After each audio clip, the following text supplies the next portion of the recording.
నమస్కారం G news కు స్వాగతం ముందుగా హెడ్లైన్స్ దేశంలో హడలెత్తిస్తున్న కరోనా వేల సంఖ్యలో కేసుల నమోదు రాష్ట్రంలోనూ చాపకింద నీరులా విస్తరణ ఘనంగా ఎన్టీఆర్ హెల్త్ యూనివర్సిటీ 22-23వ స్నాతకోత్సవం అభివృద్ధిలో విద్య కీలక భూమిక పోషిస్తుందన్న గవర్నర్ బిశ్వభూషణ్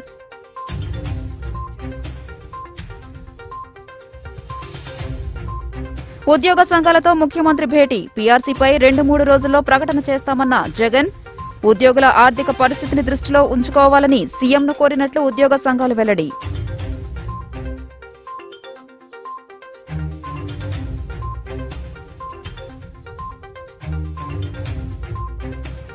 నగరంలో పోటాపోటీగా దిష్టిబొమ్మల దగ్ధం బీజేపీ పంజాబ్ సీఎం దిష్టిబొమ్మ దగ్ధంతో ఆగ్రహంతో సీఎం దిష్టిబొమ్మ తగలబెట్టిన కాంగ్రెస్ నేతలు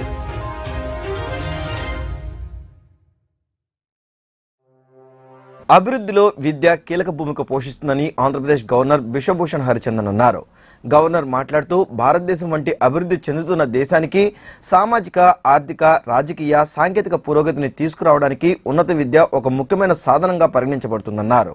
ఏ దేశం అభివృద్ధిలోనైనా విద్య కీలక పాత్ర పోషిస్తుందని, ఇది ఒక దేశానికి వెన్నెముకగా ఉంటుందని ఆంధ్రప్రదేశ్ గవర్నర్ బిశ్వభూషణ్ హరిచందన్ అన్నారు. విద్య మానవ వనరుల వృద్ధికి తోడ్పడుతుందని, దేశ పురోగతిలో నిర్ణయాత్మక పాత్ర పోషిస్తుందన్నారు.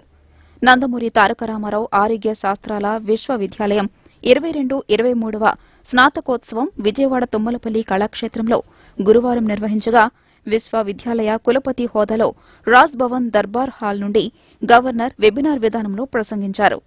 గవర్నర్ మాట్లాడుతూ భారతదేశం వంటి అభివృద్ధి చెందుతున్న దేశానికి సామాజిక, ఆర్థిక, రాజకీయ, సాంకేతిక పురోగతిని తీసుకురావడానికి ఉన్నత విద్య ఒక ముఖ్యమైన సాధనంగా పరిగణించబడుతుందన్నారు. ఉన్నత విద్య యొక్క పరిధి, డిమాండ్ రోజురోజుకు పెరుగుతోందని, విద్యా సంస్థల్లో ప్రపంచ ప్రమాణాలను ప్రోత్సహించడానికి కృషి చేయాలని పిలుపునిచ్చారు. ఆరోగ్య శాస్త్ర విశ్వవిద్యాలయం ఆరోగ్య సంబంధిత విభాగాలను ఒక గొడుగు కిందకు తీసుకురావడంతో పాటు విద్యార్థులకు అత్యున్నత స్థాయి బోధనను అందించడం అభినందనీయమన్నారు. It gives me immense pleasure to be part of the 22nd and 23rd convocation of Dr. NTR University of Health Sciences in the capacity of a Chancellor of this esteemed institution. The vision of this institution is to bring health-related disciplines under an umbrella to impart quality education, research and training for technical, competent, globally competitive and socially relevant professionals with ethical value systems. And the mission is to create passion for compassion in education and training to a diverse body of students in a dynamic and collaborative environment. I'm glad to know that this institution is striving relentlessly to realize its vision and mission statements for the past 3.5 decades and moving in the right direction. On the auspicious occasion of today's convocation, I would like to congratulate all the graduate students, their parents, faculty members and administrative staff. You have certainly demonstrated the commitment, creativity and talent needed to succeed in your chosen career. I sincerely hope that after the recognition of your academic fit, your hard-earned knowledge enables you to lead the life in the best possible manner and to serve the society by providing comprehensive health care. As all of you are aware, education plays a vital role in the development of any nation. It constitutes the backbone of a country as it produces the human force which plays the most determining role in the advancement of a nation and in the progress of civilization. The development of any country depends mostly upon its growth of education. Progress of any country is possible only when its citizens are dynamic, resourceful, entrepreneurial, and responsible. Therefore, higher education is considered as an important instrument for bringing about social, economic, political, and technological progress of any country, particularly for a development country like India. The scope and demand for higher education is increasing day by day, but the most important mission of higher education is the creation of intellects by providing world-class education for promotion of global standards in the institutions of the higher education. The most important factor that should be taken care of is to provide higher education without compromising on the quality of education. పీఆర్సీపై 2-3 రోజుల్లో ప్రకటన చేస్తామని ముఖ్యమంత్రి జగన్ స్పష్టం చేశారు. Tadepalli camp కార్యాలయంలో joint staff కౌన్సిల్లోని 13 ఉద్యోగ సంఘాల నేతలతో సీఎం జగన్ భేటీ అయ్యారు. ఉద్యోగ సంఘాలు చెప్పిన అంశాలను నోట్ చేసుకున్నానని, అన్ని సమస్యలు సర్దిద్దేందుకు చర్యలు చేపడతామని సీఎం స్పష్టం చేశారు. ప్రభుత్వం మొయ్యలేని విధంగా భారం ఉండకూడదని సీఎం జగన్ అన్నారు. ప్రాక్టికల్గా ఆలోచించాలని ఉద్యోగ సంఘాలను కోరుతున్నానని అన్నారు. ఉద్యోగులకు మంచి చేయాలనే తపనతోనే ఉన్నామని, ఎంత మంచి చేయగలిగితే అంత చేస్తానని చెప్పారు. మనం అధికారంలోకి వచ్చిన వెంటనే రెవెన్యూస్ ఎట్లన్నా ఉండు, ఐఆర్ మాత్రం ఎంప్లాయీస్కి 27% వెంటనే రిలీజ్ చేయాలి అని చెప్పి నిర్ణయం తీసుకున్నందువల్ల ఉట్టి ఐఆర్ ఇంపాక్టే దాదాపుగా 17,918 కోట్ల రూపాయలు ఈ జూలై 1, 2019 నుంచి ఈ రోజు వరకు మనం తీసుకున్న ఐఆర్ ఇంపాక్ట్ ఒకటే ఆల్మోస్ట్ 18,000 crores. ఐఆర్ ఇంపాక్ట్ ఒకటే కాదు, ఒకవేళ గమనించినట్లయితే మనం తీసుకున్న అంగన్వాడీ, ఆశా వర్కర్లు, ఇంకా ఇటువంటి వాళ్ళందరూ జీతాలందరూ కూడా 3 లక్షల చిల్లర మంది ఉద్యోగులకు ఇంతకుముందు వాళ్ళ జీతాలు 1,198 కోట్లుంటే ఈరోజు 3,187 కోట్లు మన హయాంలో పెరిగినట్టు. మన హయాం మొదలయ్యే నాటికి 1,198 కోట్లుంటే ఈరోజు 3,187 కోట్లు. అంటే జీతాలు వాళ్ళందరికీ కూడా విపరీతంగా కూడా పెంచడం జరిగింది. కాంట్రాక్ట్ ఉద్యోగుల విషయంలో టైం స్కేల్ మనం వచ్చిన తర్వాత ఇంప్లిమెంట్ అయింది. అంతవరకు కాంట్రాక్ట్ ఉద్యోగులకు ఎవరికి టైం స్కేల్ కూడా లేదు. కాంట్రాక్ట్ ఉద్యోగులకు టైం స్కేల్ అనేది మనం వచ్చిన తర్వాతనే ఇంప్లిమెంటేషన్ జరిగింది. దానివల్ల ప్రభుత్వ డిపార్ట్మెంట్లు, యూనివర్సిటీలు, సొసైటీలు, కేజీబీవి, మోడల్ స్కూల్స్ తదితర ఉద్యోగాలు అందరికీ కూడా ఇది వర్తింపజేసింది. ప్రమాదవశాత్తు మరణిస్తే 5 లక్షల రూపాయలు, సహజ మరణానికి 2 లక్షల రూపాయలు ఎక్స్గ్రేషియా కూడా వీరికి మనం వచ్చిన తర్వాతనే అమలు చేసింది. ఈ చర్యలన్నిటి వల్ల దాదాపుగా సంవత్సరానికి 360 కోట్ల రూపాయల అడిషనల్ బర్డన్ మనం తీసుకున్న నిర్ణయాల వల్ల జరిగింది. ఏపీఎస్ఆర్టీసీ విలీనం వల్ల జనవరి 2020 నుంచి అక్టోబర్ 2021 వరకు దీన్ని 2020 జనవరి నుంచి ఈ సంస్థ ఉద్యోగస్తులందరినీ కూడా ప్రభుత్వంలోకి విలీనం తీసుకున్నాం కాబట్టి దాని ఇంపాక్ట్ 5,380 కోట్ల రూపాయలు. These are hard numbers. పరిపాలనలో సంస్కరణను తీసుకొచ్చే దిశగా అడుగులు వేస్తూ గ్రామ వార్డు సచివాలయ వ్యవస్థను తీసుకురావడం వల్ల 20,000 మందికి దాదాపుగా శాశ్వత ఉద్యోగాలు కల్పించినందువల్ల ఏడాదికి 2,300 కోట్ల రూపాయలు, సంవత్సరానికి 2,300 కోట్ల రూపాయలు అడిషనల్ బర్డెన్. గతంలో ఎప్పుడు జరగని విధంగా ఆరోగ్య రంగంలో డాక్టర్లను, నర్సులను, పారామెడికల్ స్టాఫ్ను అందరినీ కూడా హాస్పిటల్స్లో ఎంతమంది రిక్వైర్మెంట్ ఉండాలనో అంతమందిని రిక్రూట్ చేసి ఖచ్చితంగా డాక్టర్స్ అవైలబిలిటీ హాస్పిటల్స్లో లేరు అన్న మాట రాకూడదు అన్న ఒక మంచి ఆలోచనతో చేసిన ఇంపాక్ట్ అప్పటికింగా దాదాపుగా మొత్తంగా చూస్తే ఈ ఫిబ్రవరి నాటికి చూస్తే దాదాపుగా 39,000 మందిని రిక్రూట్ చేస్తాం. ఈ రిపోర్ట్ నా దగ్గరికి ఇచ్చే టయానికి ఇంకా ఫిబ్రవరిలో జరిగే రిక్రూట్మెంట్ని ఇంకా తీసుకోకుండా కేవలం 14,000 మందిని రిక్రూట్మెంట్ చేసిన ఫిగర్స్ చెప్తా ఉన్నారు. దాని ఇంపాక్ట్ 820 కోట్ల రూపాయలు. ఉద్యోగుల ఆర్థిక పరిస్థితిని దృష్టిలో ఉంచుకుని మెరుగైన ఫిట్మెంట్ ఇవ్వాలని ముఖ్యమంత్రి జగన్ను కోరినట్లు ఉద్యోగ సంఘాల నేతలు స్పష్టం చేశారు. ఉద్యోగ వ్యవస్థ మొత్తానికి ఒకే జీవో ఇవ్వాలని ఇవాళ జరిగిన సమావేశంలో సీఎం జగన్ను కోరామన్నారు. ఉద్యోగులకు మెరుగైన ఫిట్మెంట్ ఇవ్వాలని సీఎం జగన్ను కోరినట్లు ఉద్యోగ సంఘాల నేతలు స్పష్టం చేశారు. సీఎంతో భేటీ అనంతరం మీడియాతో మాట్లాడిన నేతలు ఉద్యోగ వ్యవస్థ మొత్తానికి ఒకే జీవో ఇవ్వాలని అన్నారు.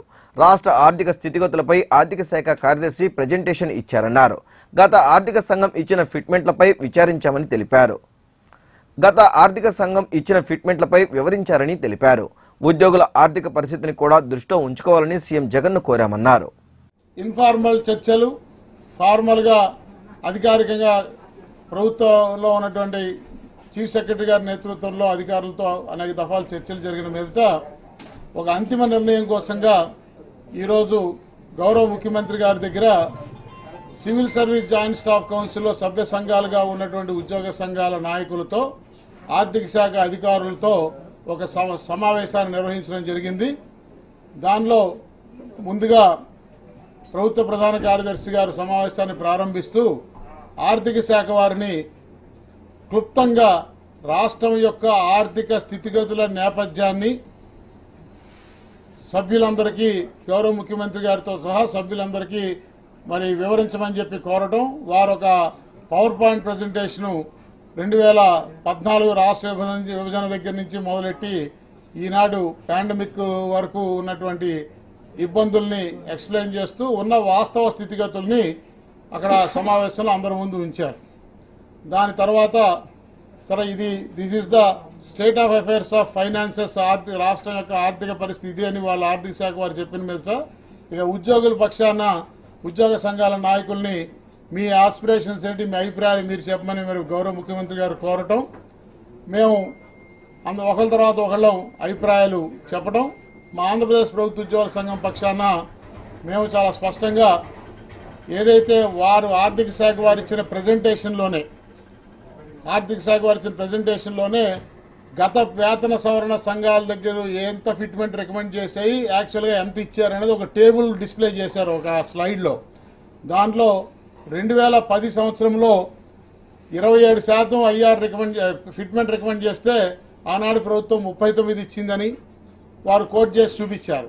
అదే విషయాన్ని నేను గౌరవ ముఖ్యమంత్రి గారికి ప్రస్తావిస్తూ ఈరోజు ఒక గంభీర సందర్భంలో మీరు నిర్ణయం తీసుకోవాల్సినటువంటి సందర్భంలో రేషనాలిటీ, ఆర్థిక శాఖ అధికారులు చెప్తున్నటువంటి అంకెలకి ఉద్యోగుల ఆస్పిరేషన్స్ని దృష్టిలో పెట్టి మీరు ఒక రేషనల్గా నిర్ణయం తీసుకోవాల్సినటువంటి అవసరం ఉంది. రాష్ట్రంలో కరోనా కేసులు చాప కింద నీరులా విస్తరిస్తున్నాయి. గడిచిన 2 రోజుల నుంచి కోవిడ్ కేసుల్లో పెరుగుదల కనిపిస్తుంది. ఈ క్రమంలో గడిచిన 24 గంటల్లో 547 కేసులు నమోదు కావడం ఆందోళన కలిగిస్తుంది. ఏపీలో కరోనా పాజిటివ్ కేసుల సంఖ్య మళ్లీ పెరుగుతోంది. ఒక్క రోజులో 500కి పైగా కొత్త కేసులు నమోదయ్యాయి. గడిచిన 24 గంటల్లో 33,339 కరోనా శాంపిల్స్ పరీక్షించగా 547 మందికి పాజిటివ్గా నిర్ధారణైంది. అత్యధికంగా చిత్తూరు జిల్లాలో 96 కొత్త కేసులు నమోదు కాగా విశాఖ జిల్లాలో 89, కృష్ణా జిల్లాలో 66, గుంటూరు జిల్లాలో 49 కేసులు గుర్తించారు. అత్యల్పంగా కర్నూలు జిల్లాలో 6 కేసులు నమోదయ్యాయి. అదే సమయంలో 128 మంది కరోనా నుంచి కోలుకోగా విశాఖలో ఒకరు మరణించారు. రాష్ట్రంలో ఇప్పటి వరకు 20,78,923 పాజిటివ్ కేసులు నమోదు కాగా 20,62,157 మంది కరోనా నుంచి కోలుకున్నారు.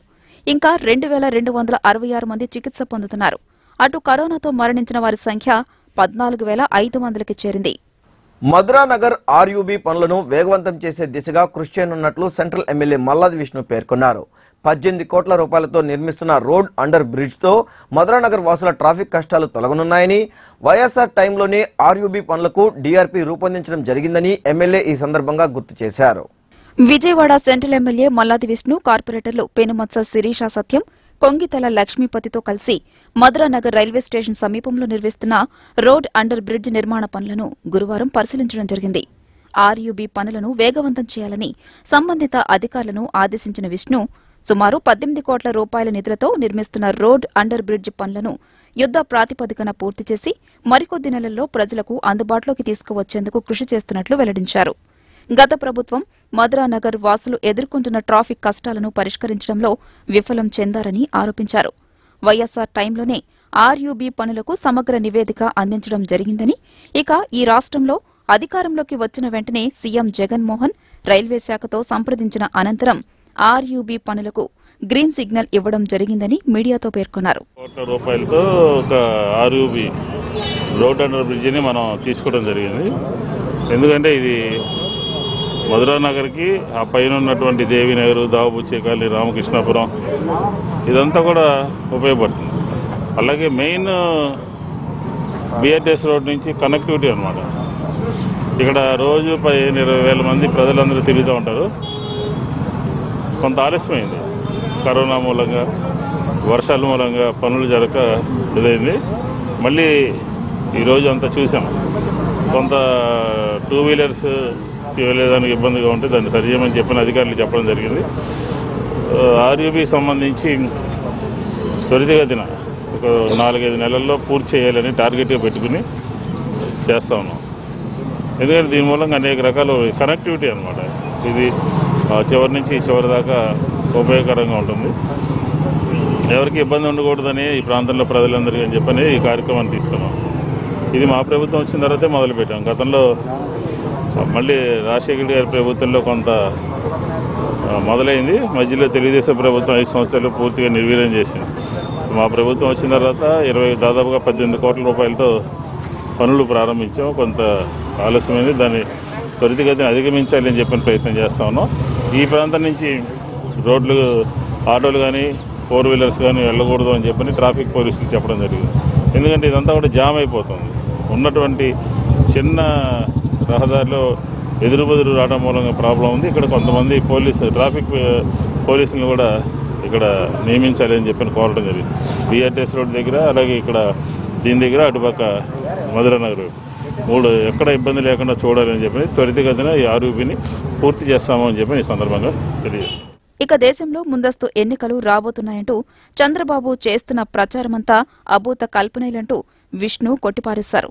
విజయం వైసీపీ వెంట ఉంటే ఓటమి టీడీపీ నెత్తిమీద ఉందంటూ ఎద్దేవా చేశారు. ఇప్పటికే అనేక సార్లు ఓటమి పాలయ్యారు. విజయం వైఎస్ఆర్ కాంగ్రెస్ పార్టీ పక్షాన ఉంటే ఓటమి చంద్రబాబు నాయుడు పక్షాన. ఏదో ఊరికినే ఉన్నటువంటి క్యాడర్ జారిపోకుండా, పారిపోకుండా వాళ్ళని కొంత ఉత్తేజపరచడానికి మనమే అధికారంలోకి వస్తామని, ముందస్తు ఎన్నికలని ఏదో మభ్యపెట్టాలనే ప్రయత్నం చంద్రబాబు నాయుడు చేస్తున్నాడు. దాన్ని పెద్దగా ఆలోచించాల్సినటువంటి అవసరం లేదు అని చెప్పి సంక్రాంతిని పురస్కరించుకుని ప్రత్యేక బస్సులు నడపనున్నట్లు ఏపీఎస్ఆర్టీసీ ఎండీ ద్వారకా తిరుమలరావు తెలిపారు. గతంలో కంటే 35% అధికంగా ప్రత్యేక బస్సులను ఏర్పాటు చేశారని, 11 రోజుల పాటు ప్రత్యేక బస్సులు నడపనున్నట్లు పేర్కొన్నారు. సంక్రాంతి పండుగకు స్వగ్రామాలకు వెళ్లే ప్రజల సౌకర్యార్థం ఏపీఎస్ఆర్టీసీ ప్రత్యేక బస్సులు నడపనున్నట్లు ఆర్టీసీ ఎండీ ద్వారకా తిరుమలరావు తెలియజేశారు. నగరంలోని ఆర్టీసీ కాంప్లెక్స్ లో ఎండీ విలేకరుల సమావేశం నిర్వహిస్తున్నారు. సమావేశంలో ఆయన మాట్లాడుతూ సంక్రాంతికి ప్రజలందరూ స్వగ్రామాలకు వస్తారని, ప్రయాణికుల రద్దీ కూడా ఎక్కువగా ఉంటుందన్నారు. ప్రయాణికుల రద్దీ దృష్ట్యా ప్రత్యేక బస్సులు నడుపుతామని చెప్పారు. ప్రతిరోజు తెలంగాణ, కర్ణాటకల నుంచి 4000 బస్సులు వస్తాయని చెప్పారు. రేపటి నుంచి జనవరి 18వ తేదీ వరకు 6970 అదనపు బస్సులు నడపడానికి సిద్ధంగా ఉన్నట్లు వెల్లడించారు. రోజుకు సుమారుగా 4000 బస్సులుంటాయని, అదనపు సర్వీసుల సర్వీసు నెంబర్లు 9000 సిరీస్ ఉంటుందని, రెగ్యులర్ సర్వీసుల్లో 60%, స్పెషల్ బస్సుల్లో 50% ఇప్పటి వరకు రిజర్వ్ అయ్యాయని తెలియజేశారు. ప్రయాణికులు ఎక్కువగా ఉండే ప్రాంతాల నుంచి బస్సులు బయలుదేరతాయని, కాలనీలు, కూడళ్ల వద్ద ప్రయాణికులు ఎక్కువగా ఉంటే అక్కడి నుంచే బస్సు బయలుదేరతాయని తెలియజేశారు. డీజిల్ రేటు పెరిగిన దృష్ట్యా టికెట్ ఛార్జ్ 50% పెంచినట్లు తెలియజేశారు. దక్షిణాది రాష్ట్రాలన్నింటిలోనూ ముఖ్యంగా ఆంధ్రప్రదేశ్ రాష్ట్రానికి సంక్రాంతి పండుగ అంటే వ్యవసాయదారులందరికీ, రైతు కుటుంబాలందరికీ కూడా చాలా ముఖ్యమైన పండుగ. ఏ రాష్ట్రంలో మన వాళ్ళు ఉద్యోగ రీత్యా పనిచేసుకుంటున్నా లేదా కుటుంబాలు వేరే చోట సెటిల్ అయినా వారందరూ కూడాను ఈ పండుగకు ముఖ్యంగా వారి స్వగ్రామాలకు వచ్చి సాంప్రదాయబద్ధంగా అనేకమైనటువంటి ఈ పర్వదినాల సందర్భంగా ఉన్నటువంటి కార్యక్రమాల్లో పాల్గొని కుటుంబ సమేతంగా మళ్ళీ వెనక్కి వెళ్తూ ఉంటారు. దీనికి సంబంధించి అనేక మంది కుటుంబాలతో ప్రయాణికులు రావటం, పండగకు ముందుగా ముఖ్యంగా స్టూడెంట్స్ పిల్లలకి సెలవులు ఇవ్వటం వలన తల్లిదండ్రులు వాళ్ళందరినీ తీసుకొని వాళ్ళ పెద్దవారికి తీసుకుని రావడం, వాళ్ళ స్వగ్రామానికి రావడం మళ్ళీ వెనకాల జరుగుతూ ఉంటుంది. దానికి సంబంధించి ఏపీఎస్ఆర్టీసీ ప్రతి సంవత్సరం కూడాను ప్రత్యేకమైనటువంటి బస్సుల్ని అదనంగా వేస్తూ ఉంటుంది. మాకు రోజు కూడాను తెలంగాణ రాష్ట్రం నుంచి అయితేనేమి, అదేవిధంగా కర్ణాటక, తమిళనాడు రాష్ట్రాల నుంచి సుమారు 4000 బస్సులు మిగతా రాష్ట్రాల నుంచి, అదేవిధంగా కొంచెం సుదూర ప్రాంతాల్లో అంటే ఒక శ్రీకాకుళం నుంచి ఏలూరుకి, విజయనగరం, విజయవాడకి అట్లా ఇంటర్నల్గా కూడా కొన్ని బస్సులు రన్ అవుతూ ఉంటాయి. 4000 పైచిలుకు బస్సులు. ఇవి కాకుండా 7వ తారీఖు నుంచి అంటే రేపటి నుంచి పిల్లలకి సెలవులు పెట్టిన కారణంగా, అదేవిధంగా భోగి పండుగ 14వ తారీఖు వచ్చిన సంవత్సరం, 15 సంక్రాంతి, 16 కనుమ అయిపోయినాక అంటే 16 సండే అయింది కాబట్టి ఆదివారం అయిపోయినాక 17, 18 అట్లా మళ్ళీ అందరూ వెనక్కి వెళ్తూ ఉంటారు. ఈ రోజుల్లో 7వ తారీఖు నుంచి 18వ తారీఖు వరకు ముఖ్యంగా పండగ ముందే ఉన్న ఇతర రాష్ట్రాల నుంచి మన రాష్ట్రానికి పండుగ అయిపోతూ ఉండగా రిటర్న్కి వచ్చి మళ్ళీ రిటర్న్ జర్నీకి సంబంధించి మళ్ళీ ప్రత్యేకమైన బస్సులు వేయడం జరుగుతుంది. దీనికి సంబంధించి 2021లో కొంచెం మనకి పూర్తిగా కోవిడ్ నుంచి కోలుకోపోవడం వల్ల అన్ని రోజులు కలిపి 5000 బస్సులు సుమారుగా నడపడం జరిగింది. ఈ సంవత్సరం మేము 6900 బస్సులకి సిద్ధంగా ఉన్నాం. అంటే అన్ని బస్సులు ఒకే రోజు కాదు, రోజుకు సుమారు యావరేజ్గా ఒక 470 బస్సులు తిరుగుతాయి. ఇవి అదనపు బస్సులు. ఈ అదనపు బస్సులకు అన్నిటికీ కూడా 9000 సిరీస్ ఉంటుంది. అంటే సర్వీస్ నెంబరు 6000, 11,000, 12,000 అట్లా అన్నీ వేరు డిపోల్ని బట్టి ఉంటుంది. నార్మల్ సర్వీసులు అన్నీ కూడాను. బట్ అదనపు సర్వీసులు అన్నీ కూడా ఏ డిపో బస్ అయినా కూడా, అంటే హైదరాబాద్ బయలుదేరుతున్నా, ఇటు నుంచి మళ్ళీ వెనక్కి వెళ్తున్నా స్పెషల్ బస్సులన్నిటికీ సర్వీస్ నెంబరు 9000 సిరీస్ ఉంటుంది. ఈ 9000 సిరీస్ ఉన్న బస్సులకి మాత్రం వీటిలో మేము స్పెషల్ బస్సులు కింద పరిగణిస్తాం. మిగతా బస్సులన్నీ ఎప్పట్లానే యథావిధిగా ఇందా నేను చెప్పినట్టు అనేకమైన బస్సులు రోజు వెళ్తూ ఉంటాయి. అయితే ఈ రద్దీని తట్టుకోవడానికి కోసం మాకు జనరల్గా ఇక్కడ నుంచి ఒక అమలాపురం నుంచి, ఒక రాజమండ్రి నుంచి, వైజాగ్ నుంచి బస్సు, ఖాళీ బస్సు హైదరాబాద్కి వెళ్ళటం, అక్కడ రిజర్వేషన్ని బట్టి ఇప్పటికి మాకు సుమారు రెగ్యులర్ సర్వీసుల్లో ఉన్న 60%, అదేవిధంగా స్పెషల్ సర్వీసుల్లో కొన్ని రోజుల్లో 50% బస్సులు సీట్లు ఇప్పటికీ రిజర్వ్ అయినాయి. సీఎం జగన్ ముస్లింల పక్షపాతిగా నిలిస్తే గతంలో ఎన్నడూ లేని విధంగా మైనార్టీలకు మంత్రి పదవి ఇవ్వని పార్టీగా గత ప్రభుత్వం చరిత్ర పుటల్లో నిలిచిందని డిప్యూటీ సీఎం అమ్జద్ బాషా ధ్వజమెత్తారు. రాజ్యాంగం ప్రసాదించిన హక్కులను అన్ని వర్గాల వారికి సమానంగా కల్పించి ఈ రాష్ట్రంలో సువర్ణాధ్యాయం నెలకొల్పిన ఘనత సీఎంకే మాత్రమే దక్కుతుందన్నారు. ఉర్దూ అకాడమీ బోర్డు డైరెక్టర్స్ ప్రమాణ స్వీకార మహోత్సవంలో డిప్యూటీ సీఎం పాల్గొన్నారు. AP Urdu academy board 5 directors ప్రమాణ స్వీకార కార్యక్రమం భవానీపురంలోని అకాడమీ ఆఫీసులో గురువారం జరిగింది. ఈ కార్యక్రమానికి ముఖ్య అతిథిగా డిప్యూటీ సీఎం, మైనార్టీ మంత్రి Amjad Basha, mayor Rayana Bhagyalakshmi, AP finance corporation chairman Asif, MLC Ruhulla, academy chairman Nameed అహ్మద్తో పాటు స్థానిక కార్పొరేటర్ చైతన్యరెడ్డి తదితరులు పాల్గొన్నారు. ఈ సందర్భంగా డిప్యూటీ సీఎం తమ ప్రభుత్వం అభివృద్ది, సంక్షేమం 2 కళ్లుగా భావిస్తూ ప్రజలకు సుపరిపాలన అందిస్తుందన్నారు. సీఎం బీసీ, ఎస్సీ, ఎస్టీ, ముస్లింల పక్షపాతిగా నిలిచారన్నారు. నూతనంగా ప్రమాణ స్వీకారం చేసిన బోర్డు డైరెక్టర్స్ ఉర్దూ అకాడమీ అభ్యున్నతికి కృషి చేయాలని కోరారు. ప్రమాణ స్వీకారం చేసిన 5 డైరెక్టర్లకందరికీ కూడా నేను మనస్ఫూర్తిగా అభినందన తెలియజేసుకుంటున్నాను. మరి ఇవాళ చాలా శుభప్రదమైన రోజు. ఎందుకంటే ఇవాళ రాజకీయ చరిత్రలో మరి అనేక అధ్యాయాలను మనం చూశాం. కానీ ఇవాళ వైఎస్ఆర్ కాంగ్రెస్ పార్టీ అధికారంలోకి వచ్చిన తర్వాత మన ముఖ్యమంత్రి శ్రీ వైఎస్ జగన్మోహన్ రెడ్డి గారు ముఖ్యమంత్రిగా బాధ్యతలు స్వీకరించిన తర్వాత ఈ రాష్ట్రంలో ఉండే అన్ని సామాజిక వర్గాలకు సమానంగా ముందుకు తీసుకురావాలి అనే ఏకైక లక్ష్యంతో మరి ఇవాళ మన ముఖ్యమంత్రి గారు అనేక నిర్ణయాలు తీసుకొని ఈరోజు ముందుకు వెళ్తున్న పరిస్థితి. మన అందరికీ కూడా తెలుసు, ఈరోజు భారతదేశానికి స్వాతంత్రం వచ్చి సుమారుగా 74 ఏళ్ళు పూర్తి చేసుకోవడం జరిగింది. మరి ఈ 74 ఏళ్లలో మరి అనేక ప్రభుత్వాలను మనం చూశాం. మరి నామినేటెడ్ పదవులు అనేది కొన్ని వర్గాలకు మాత్రమే ఉన్న పరిస్థితిని మనం చూశాం. కానీ ఇవాళ దానికి భిన్నంగా ఇవాళ మా ప్రభుత్వంలో మరి జగన్మోహన్ రెడ్డి గారి ప్రభుత్వంలో ఈరోజు అన్ని సామాజిక వర్గాలకు ఈరోజు సమానంగా ఈరోజు రాజకీయంగా కూడా వాళ్లకు పదవులు కల్పించాలి అనే లక్ష్యంతో ఈరోజు గౌరవ ముఖ్యమంత్రి గారు ఒక సాహసోపేతమైన నిర్ణయాన్ని తీసుకొని మరి ఇవాళ బీసీ, ఎస్సీ, ఎస్టీ, మైనారిటీలకు ఈరోజు పెద్దపీట వేస్తూ మరి ఏదైతే ఆయన ఎన్నికల ముందు ఏదైతే హామీలు ఇచ్చారో ఆ హామీలన్నీ కూడా ప్రజలకు అందిస్తూ మరి ఏదైతే నామినేటెడ్ పదవుల్లో కూడా మహిళలకు కూడా 50% రిజర్వేషన్లు కల్పిస్తూ మరి ఏదైతే బీసీ, ఎస్సీ, ఎస్టీ, మైనారిటీలకు కూడా నామినేటెడ్ పదవుల్లో వాళ్ళ తమాషా ప్రకారంగా వాళ్లకు పదవులు ఈరోజు కట్టబెడుతూ ఈరోజు అందరికి కూడా రాజకీయంగా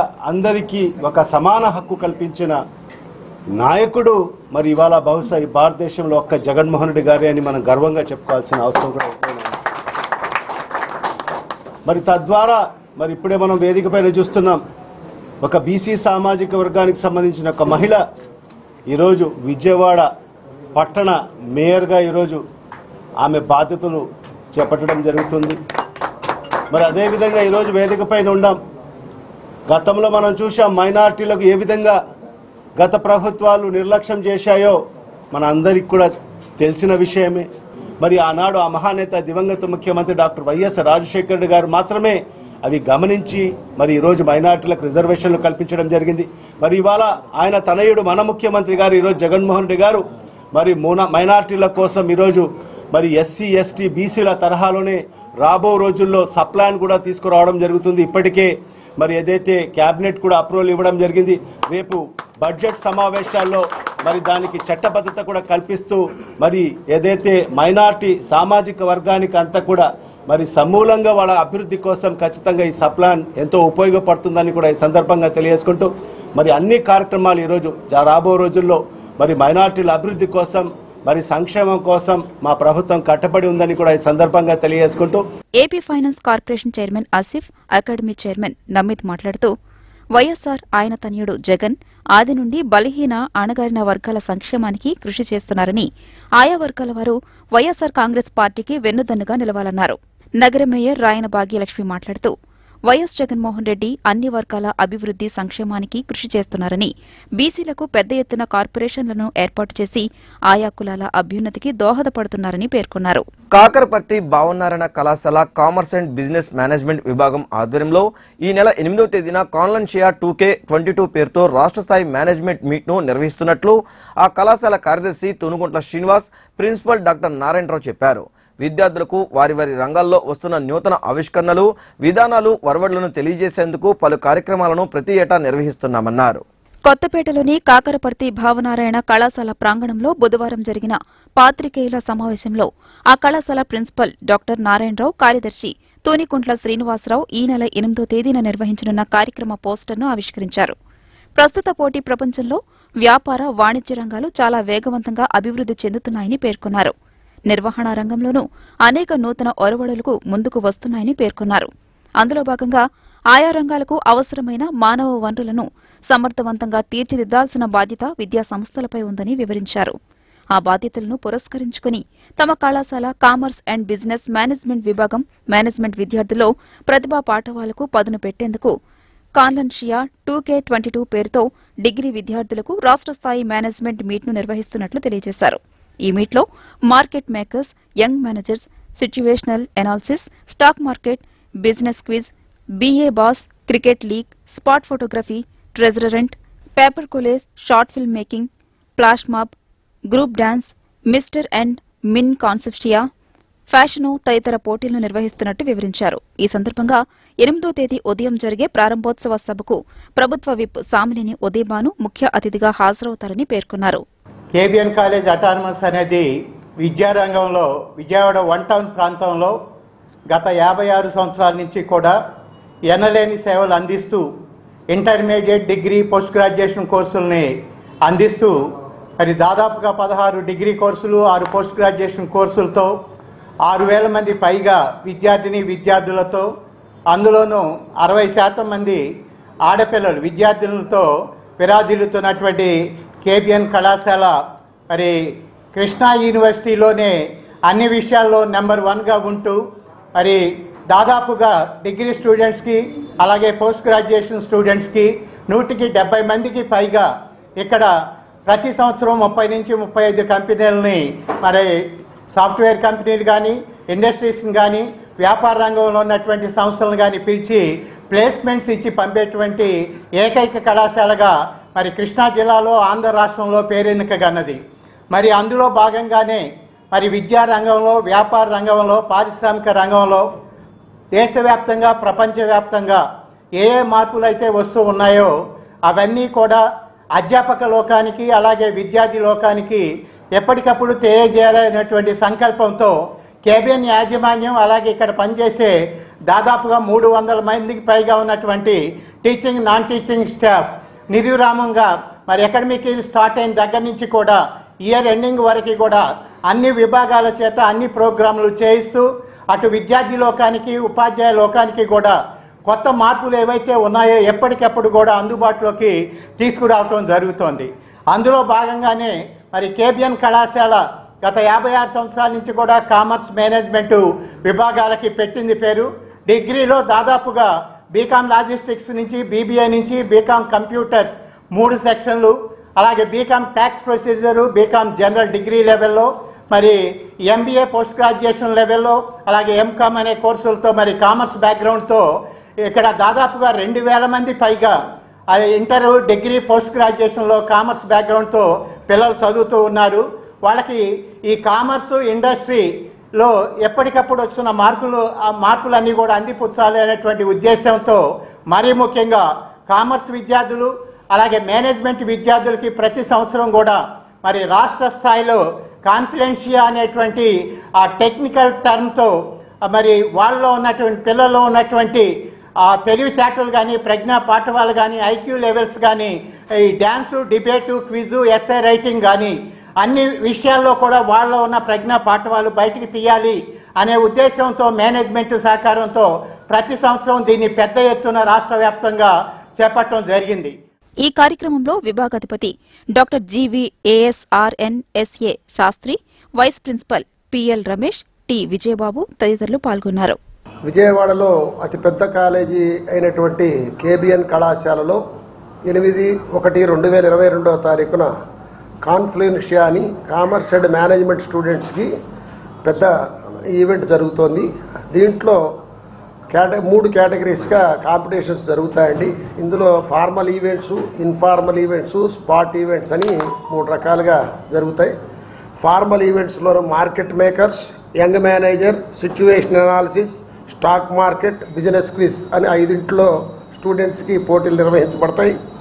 ఇన్ఫార్మల్ ఈవెంట్స్లో cricket league, spot photography, treasure hunt, paper collage, reel from the life, flash mob, group dance, mister and Mrs Confluentia అనే ప్రోగ్రామ్స్ చాలా వైభవంగా జరుగుతాయి. 2010 నుంచి ఈ యొక్క కార్యక్రమాలు కామర్స్ అండ్ మేనేజ్మెంట్ తరఫున మా యొక్క సెక్రటరీ కరస్పాండెంట్ గారు అలాగే ప్రిన్సిపాల్ గారు ప్రోత్సాహంతో చాలా వైభవంగా జరుగుతాయి. యానివర్సరీని తలపించే విధంగా జరుగుతాయి. కాబట్టి ఇవే మీ అందరికీ రాష్ట్ర స్థాయిలో ఉన్నటువంటి కాలేజీలందరికీ కూడా ఆహ్వానాన్ని తెలియజేస్తున్నాం. యువజన సర్వీసుల శాఖ ఆధ్వర్యంలో జాతీయ యువజన దినోత్సవ వేడుకలను ఘనంగా నిర్వహించారు. జాతీయ యువజన దినోత్సవాన్ని పురస్కరించుకుని యువతీ యువకులకు పలు నృత్య, సంగీత కాంపిటేటివ్ పోటీలను నిర్వహించారు. ఆంధ్రప్రదేశ్ ప్రభుత్వం యువజన సర్వీసుల శాఖ ఆధ్వర్యంలో జాతీయ యువజన దినోత్సవ వేడుకలను ఘంటసాల వెంకటేశ్వరరావు ప్రభుత్వ సంగీత నృత్య కళాశాల నందు ఘనంగా నిర్వహించారు. ఈ సందర్భంగా యువజన సంక్షేమ శాఖ అధికారి శ్రీనివాసరావు మాట్లాడుతూ జాతీయ యువజన దినోత్సవాన్ని పురస్కరించుకుని యువతీ యువకులకు వివిధ రకాల పోటీ కార్యక్రమాలు నిర్వహించడం జరిగిందన్నారు. స్వామి వివేకానంద జయంతి సందర్భంగా ప్రతి సంవత్సరం జాతీయ యువనోత్సవాలు నిర్వహించుకోవడం ఆనవాయితీగా వస్తుందని ఈ నెల 12వ తేదీన జరిగే కార్యక్రమంలో విజేతలకు మంత్రుల చేతుల మీదుగా పోటీల్లో గెలుపొందిన వారికి బహుమతులు ప్రదానం చేయడం జరుగుతుందన్నారు. యువతలో కళా నైపుణ్యతను పెంపొందించేందుకు యువజన సంక్షేమ శాఖ అనేక కార్యక్రమాలు చేస్తుందని శ్రీనివాసరావు స్పష్టం చేశారు.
రాష్ట్ర ప్రభుత్వ ఆదేశాల మేరకు కృష్ణా జిల్లాలో యువతీ యువకులకు essay writing, elocution, folk song, folk dance మొదలగు అంశాలలో ఈరోజు ఇక్కడ ఈ పోటీ కార్యక్రమాలు నిర్వహించడం జరుగుతుంది. ఈ స్వామి వివేకానంద బర్త్డే సందర్భంగా మనము ప్రతి సంవత్సరం కూడాను ఈ జాతీయ యువజన దినోత్సవాన్ని జరుపుకుంటున్నాము. ఇందులో విజేతలకు రాష్ట్ర స్థాయిలో జరిగే 12వ తారీఖున ఈ నెల తుమ్మలపల్లి కళాక్షేత్రంలో జరిగేటువంటి ఈ కార్యక్రమంలో రాష్ట్ర యువజన సర్వీసుల శాఖ మంత్రి వారి చేతుల మీదుగా వారికి ఫస్ట్ ప్రైజ్ విన్నర్స్కి బహుమతి ప్రదానం చేయడం జరుగుతుంది. యువతలో కళా నైపుణ్యాన్ని పెంపొందించడం కోసము యువజన సర్వీసుల శాఖ ద్వారా ఇలాంటి కార్యక్రమాలను ప్రతి సంవత్సరం నిర్వహించడం జరుగుతుంది. ఇలా కండక్ట్ చేయడం గవర్నమెంట్ ఎంతో ముదావహం. ఇది ప్రతి సంవత్సరం ఒక కాంపిటీషన్గా చక్కగా ఎంత అద్భుతంగా అనేక రంగాల్లో, వివిధ రంగాల్లో, ఇటు సాంస్కృతికంగా, ఇటు సాహిత్యంగా కూడా అన్నీ జరుగుతుంది. మ్యూజిక్, డ్యాన్స్ అన్నీ కూడా వెరైటీగా, జానపదాలు అన్నీ కూడా జరుగుతాయి. ఇటువంటి అన్నీ కూడా ఈ కరోనా వల్ల లాస్ట్ ఇయర్ అంతా కూడా అస్తవ్యస్తం అయింది. అయినప్పటికీ కూడా వీళ్ళు ఇలా కండక్ట్ చేసినందుకు యువతని ప్రోత్సహించి, యువత ముందుందే దేశానికి భవిష్యత్తు ఉన్నటువంటి ఆ యోచనలో వివేకానంద గారు చెప్పినటువంటి ఆ స్ఫూర్తిదాయకంలో మనం అంతా నడుస్తున్నందుకు చాలా సంతోషం. ఇటువంటి ఇంకా ఎన్నో జరగాలి. మన విజయవాడ లెవెల్, తర్వాత మన డిస్ట్రిక్ట్ లెవెల్, తర్వాత స్టేట్ లెవెల్, సెంట్రల్ లెవెల్లో ఇలా జరుగుతాయి. ఇటువంటి యువజనోత్సవాలు అన్నీ కూడా జరగాలని కూడా ఇంకా అందరినీ యువతని కాలేజీలు, అన్ని కాలేజీల్ని ఇంకా స్కూల్స్లో ఉన్నటువంటి 15 years అబోవ్ 15 years వాళ్ళని కూడా సెలెక్ట్ చేసుకుని వీళ్ళు క్లాసికల్ ఆర్ట్, ఇటు ఫోక్ ఆర్ట్స్ కూడా చేసినందుకు చాలా సంతోషం. జీవో నెంబర్ 77 రద్దు చేయాలని డిమాండ్ చేస్తూ రాష్ట్ర వ్యాప్తంగా అఖిల భారత విద్యార్థి పరిషత్ చేపట్టిన చలో కలెక్టరేట్ కార్యక్రమాన్ని పోలీసులు అడ్డుకుని అరెస్టులు చేయడాన్ని ఖండిస్తున్నామని అఖిల భారత విద్యార్థి పరిషత్ రాష్ట్ర నాయకులు తెలిపారు. ప్రభుత్వం విద్యార్థుల సమస్యలను పరిష్కరించాలని, ఫీజు రియంబర్స్మెంట్ బకాయిలు విడుదల చేయాలని డిమాండ్ చేశారు. విశ్వవిద్యాలయాలు, పాఠశాలల్లో ఖాళీ పోస్టులు భర్తీ చేయాలని, జీవో నంబర్ 77 రద్దు చేయాలని డిమాండ్ చేస్తూ రాష్ట్ర వ్యాప్తంగా అఖిల భారత విద్యార్థి పరిషత్ చేపట్టిన చలో కలెక్టరేట్ కార్యక్రమాన్ని పోలీసులు అడ్డుకుని అరెస్టులు చేయడాన్ని ఖండిస్తున్నామని అఖిల భారత విద్యార్థి పరిషత్ రాష్ట్ర నాయకులు అన్నారు. విజయవాడ లెనిన్ కూడలిలో విద్యార్థులతో చేపట్టిన నిరసన కార్యక్రమాన్ని పోలీసులు అడ్డుకుని అరెస్టు చేసి స్టేషన్కు తరలించారు. ప్రభుత్వం విద్యార్థుల సమస్యలను పరిష్కరించాలని, ఫీజు రియంబర్స్మెంట్ బకాయిలు విడుదల చేయాలని డిమాండ్ చేశారు. విశ్వవిద్యాలయాల అభివృద్దికై 100 కోట్ల రూపాయల నిధులు విడుదల చేయాలని డిమాండ్ చేశారు. తక్షణమే సమస్యలను పరిష్కరించుకుంటే వచ్చే ఎన్నికల్లో విద్యార్థులే వైకాపా ప్రభుత్వానికి బుద్ధి చెప్తారన్నారు. ఇవాళ రాష్ట్ర వ్యాప్తంగా ఉన్న విద్యారంగ సమస్యల పరిష్కారం కోసం రాష్ట్ర వ్యాప్తంగా అన్ని జిల్లాల కలెక్టరేట్ల కార్యాలయం ముందు పెద్ద ఎత్తున విద్యార్థులు, యువకులతో కలిసి నిరసన కార్యక్రమం చేపట్టింది. ప్రధానంగా గత 3 సంవత్సరాల నుంచి ఫీజు రియంబర్స్మెంట్ స్కాలర్షిప్ దాదాపు 3,000 కోట్ల రూపాయలు పెండింగ్ లో ఉన్న ఇంతవరకు ప్రభుత్వం విడుదల చేయలేదు. ఇప్పటికీ డిగ్రీ విద్యార్థులకి జగనన్న విద్యా దీవెన, వసతి దీవెన కేవలం 2 ఇన్స్టాల్మెంట్లు విడుదల చేసి 2 ఇన్స్టాల్మెంట్లు ఇంతవరకు పెండింగ్ లో పెట్టడం జరిగింది. అదేవిధంగా హాస్టల్లో చదువుతున్న విద్యార్థులకి ఈరోజు అన్నమో రామచంద్ర అనే ఆకలి కేకలు వేస్తా అంటే ప్రభుత్వం ఎక్కడా కూడా మెస్ బిల్లులను విడుదల చేయలేదు. అదేవిధంగా విద్యార్థులు రావాల్సిన కాస్మోటిక్ ఛార్జీలను కూడా పెండింగ్ లో ఉంచిపోయింది. అదే పద్ధతిలో ఈరోజు ప్రభుత్వ విద్యా హక్కు చట్ట ప్రకారం 250 మీటర్ల లోపు విద్యా హక్కు చట్టం ప్రాథమిక స్కూల్ ఉండాలని చెప్తే రాష్ట్ర ప్రభుత్వం కొత్తగా జీవో నెంబర్ 85 తీసుకొచ్చేసి రాష్ట్ర వ్యాప్తంగా 32,000 ప్రభుత్వ పాఠశాలకి మంగళం పడేదానికి ఈరోజు శ్రీకారం చుడుతుంది. దీన్ని తక్షణమే రద్దు చేయాలి. అదేవిధంగా ప్రభుత్వ విశ్వవిద్యాలయాల్లో చదువుతున్న విద్యార్థులకు మాత్రమే రియంబర్స్మెంట్ ఇస్తాం, ప్రైవేటు ఎయిడెడ్ కళాశాలలో చదువుతున్న పీజీ విద్యార్థులకి రియంబర్స్మెంట్ అని చెప్పేసి జీవో నెంబర్ 77 తీసుకురావడం. దీనివల్ల 70,000 మంది పీజీ విద్యార్థులంతా కూడా రోడ్డును పడేసి ఈరోజు వాళ్ళంతా కూడా జీవితాలు చిన్నభిన్నమయ్యే పరిస్థితి ఏర్పడుతోంది. అదేవిధంగా మేనేజ్మెంట్ విద్యార్థులు ఎవరైతే చేరుతున్నారో వాటికి 3 రెట్లు ఈరోజు ఫీజులు పెంచేసి వాళ్ళంతా కూడా సామాన్య డిగ్రీ కూడా అందుకునే పరిస్థితి ప్రభుత్వం తీసుకొస్తుంది. అందుకోసమే ఈ రాష్ట్ర ప్రభుత్వాన్ని ఒకటే డిమాండ్ చేస్తున్నాం.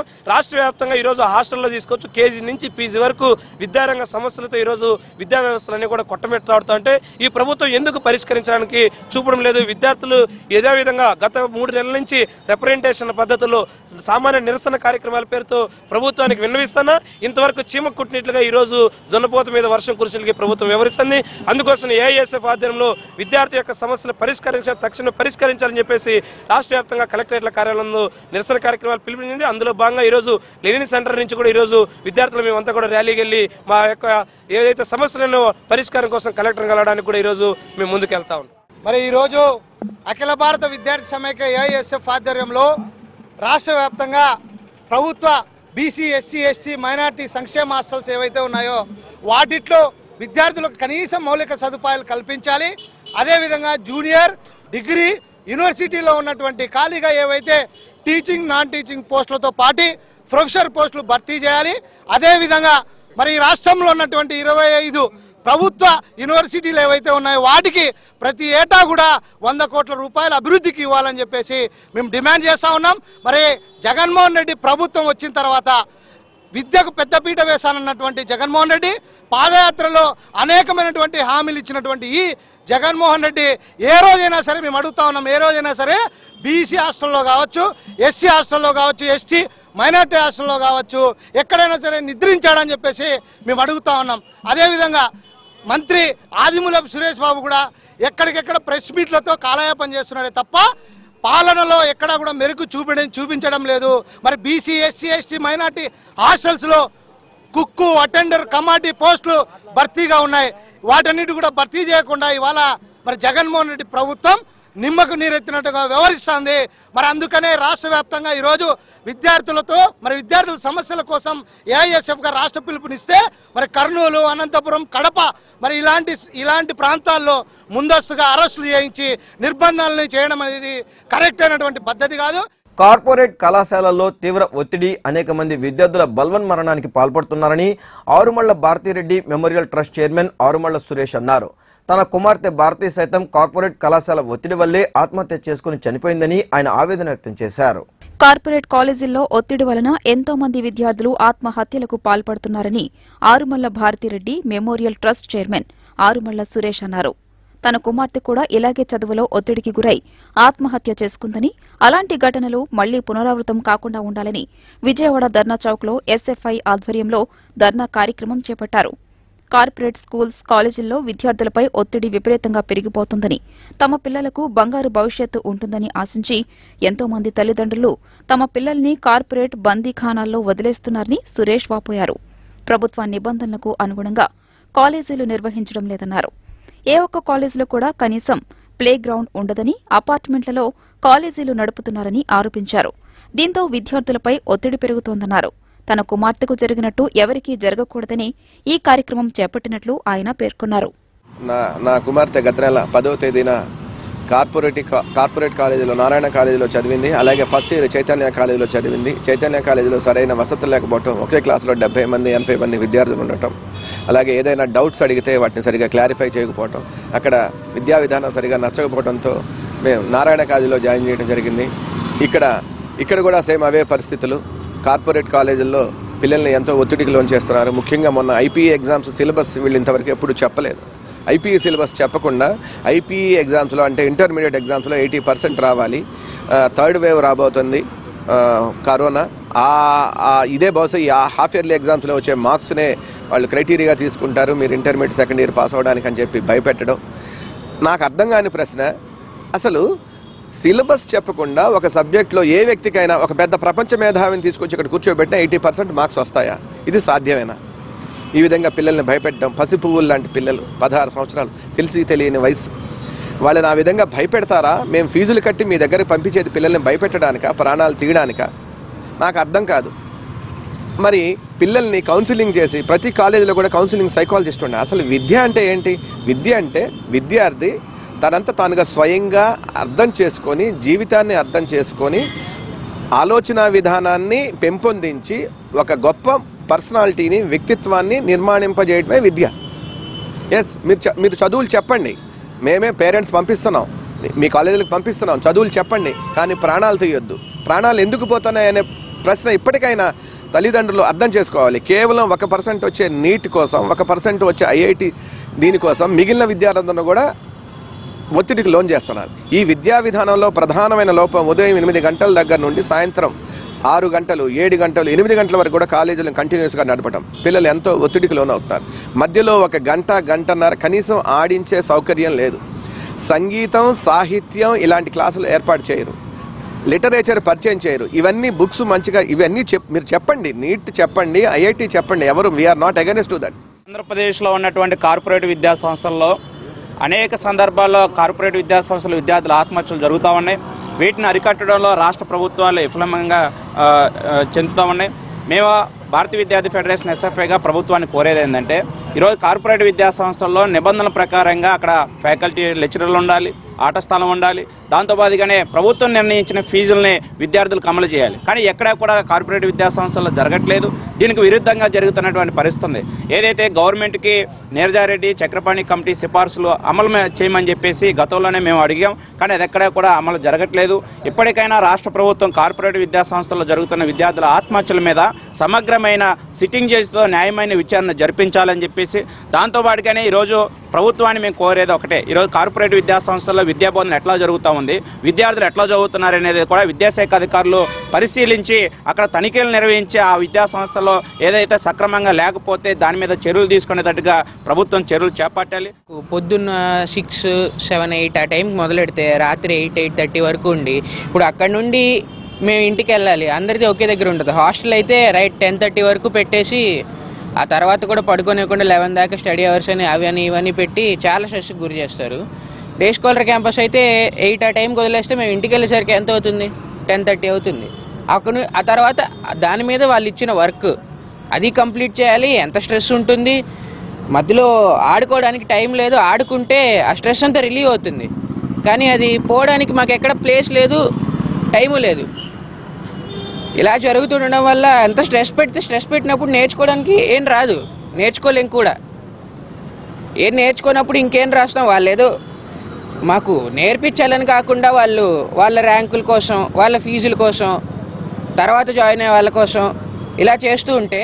వార్తలు ముగించే ముందు హెడ్లైన్స్ మరోసారి. దేశంలో హడలెత్తిస్తున్న కరోనా, వేల సంఖ్యలో కేసుల నమోదు, రాష్ట్రంలోనూ చాప కింద నీరులా విస్తరణ. ఘనంగా ఎన్టీఆర్ హెల్త్ యూనివర్సిటీ 22-23వ స్నాతకోత్సవం.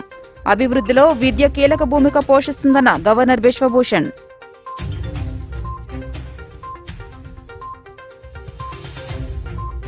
ఉద్యోగ సంఘాలతో ముఖ్యమంత్రి భేటీ. పీఆర్సీపై 2-3 రోజుల్లో ప్రకటన చేస్తామన్న జగన్.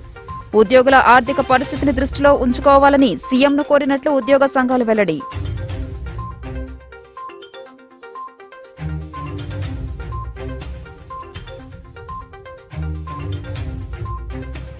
నగరంలో పోటాపోటీగా దిష్టిబొమ్మల దగ్ధం. బీజేపీ, పంజాబ్ సీఎం దిష్టిబొమ్మ దగ్ధంతో ఆగ్రహంతో సీఎం దిష్టిబొమ్మ తగలబెట్టిన కాంగ్రెస్ నేతలు.